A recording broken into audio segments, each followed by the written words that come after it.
And if you knew the knowledge that I know, that avocado toast and a brownie are the same.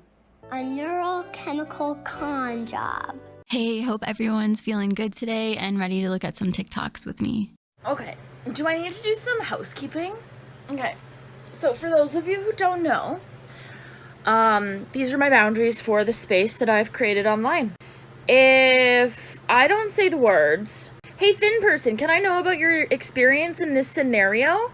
If I do not say those words, then I do not give two f***s about what your skin has to say. Because my page is a fat space. It's a fat acceptance space. It's a body positive space. It's a fat liberation space. It's a body politics. It's an anti-diet culture space.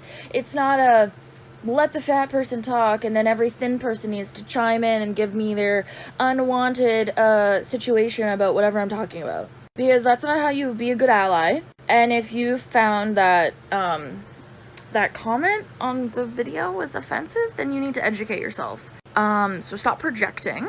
And if you knew the knowledge that I know, then you wouldn't be commenting this. Why do you have to hate what you don't understand?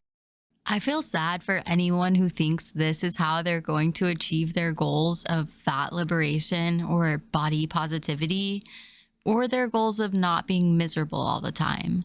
I understand that her whole thing is talking shit, but she also claims that she wants to shift the world she's a part of into a more fat accepting space. Treating people how you want to be treated is pretty invaluable advice that most of us got in first grade. If you want people to listen to you, listen to them. If you want your struggle validated, don't validate other people's. You don't want to be judged on your body size? Stop judging other people for theirs. The video says, let me show y'all what body dys actually looks like. And I'm guessing the video is aimed at really thin people who mention that they suffer from the same issue, because for some reason, a lot of the fat acceptance community is comfortable dismissing BD when it's a really thin person suffering from it. If you can't see the screen, it's just her trying on a bunch of clothes that she ordered that don't fit her. I'm not going to get into how all brands size clothes differently. I'm just going to ask, why would she think this experience is unique to her? And why is she being condescending about it on a page that's all about recovery? I deal with BD, and while it doesn't hurt my feelings to see content like this, I will challenge the motives.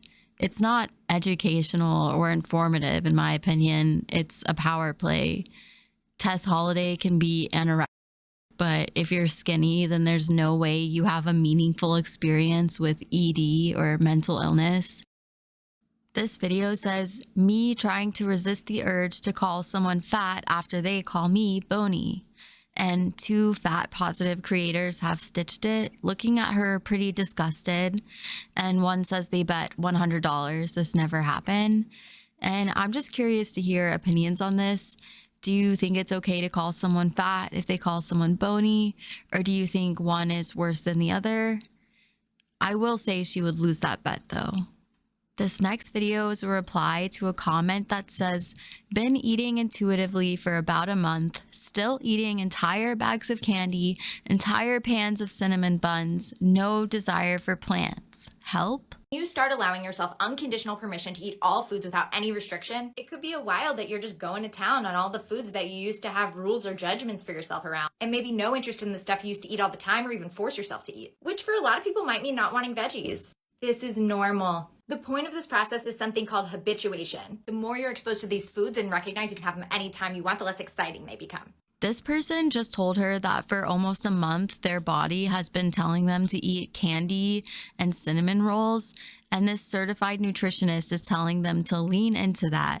Just wait for the desire for veggies to come. Despite the fact that she has no idea why this person is intuitively eating, some people actually do it for weight loss, some for recovery, some for reasons I don't know. But I struggle to understand why this community is so eager to advocate for intuitive eating if this is what it looks like. There's no long-term research on it or food habituation, which does have spontaneous recovery. So if you do become habituated to eating bags of candy and cinnamon buns, That response only lasts for an unspecified amount of time that will vary from person to person. The amount of time that process takes is different for everyone, and it's different for different foods. The process is also affected if on some level you're still low-key judging or shaming yourself around the food. I know this process is hard. I know it can feel really overwhelming. Patience, self-compassion, you got this. Is this hell? An easy way to understand habituation is if you've ever been to Virginia Beach, Oceana constantly flies super hornets over that beach. After about a month of living there, I stopped noticing the jet noise almost completely. After about a month of not living there and then coming back, I was amazed that it was even possible to get used to that noise. That's the spontaneous recovery I'm talking about. And when it comes to food, we also have sensory-specific satiety. To understand SSS, it's basically the reason you can fill up on dinner and not want any more of what's in front of you, then suddenly have room for dessert when it's presented. Now, let's take a guess what junk food and processed food companies have been perfecting over the years. A process known as subverting the SSS response. They literally create recipes that circumvent the response in our brains that says, I don't need or want any more of this. The magic formula is to create a flavor profile that piques the taste buds enough to be alluring, but doesn't have a distinct, overriding single flavor that tells the brain to stop eating. So someone please explain to me why it's okay to tell people to trust their bodies when a lot of people don't even understand how their bodies are being manipulated by the food they're consuming. This is a clip from someone who's honestly admitting that they fell into this BS. Newsflash, I intuitively ate myself to nearly 400 pounds. Intuitive eating is not a one-size-fits-all program, and if you promote that on social media, you should feel bad about it. I said it, you should feel bad about it, because you are hurting innocent people with your misinformation. One such post is this one, where she basically says that avocado toast and a brownie are the same. A few years ago, I was the girl reading these posts, and that is why I'm so pissed off. Because I believed this. I believed, like, oh yeah, I can, if I just do whatever and eat whatever I want, I'm gonna be fine, because a brownie is the same as avocado toast. And her story is basically the exact reason all of this bothers me so much. Doctors should not be prescribing weight loss. Why not? Because it's an irresponsible way to treat a patient. How is it irresponsible? When a doctor prescribes weight loss, they're prescribing a treatment with a 5% success rate. Hold on, 5% success rate? Is it really that bad? Yeah, and no other treatment with a 95% failure rate would be prescribed at anywhere near the rate that weight loss is. So what should doctors do instead? They should be focusing on the symptoms that their patient is actually experiencing and giving treatments that they would give to any thin person experiencing those same symptoms. That was the best acting I've ever seen in my whole life.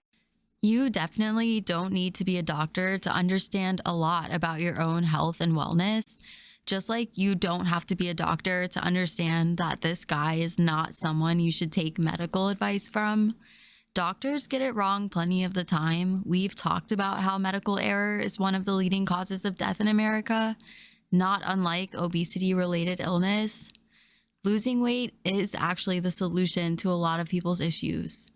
But people who claim to be good faith actors in this community would really rather encourage you to use your own body as a protest to their ideals of fat phobia and oppression than to listen to your doctors. It's a sacrifice I'm willing to make. Why would anyone in this space be worried about diet culture when this culture is literally telling people to eat bags of candy, pans of cinnamon rolls, and only move your body when it brings you joy? It's easy to become what you think you're opposing when you operate in extremes like this.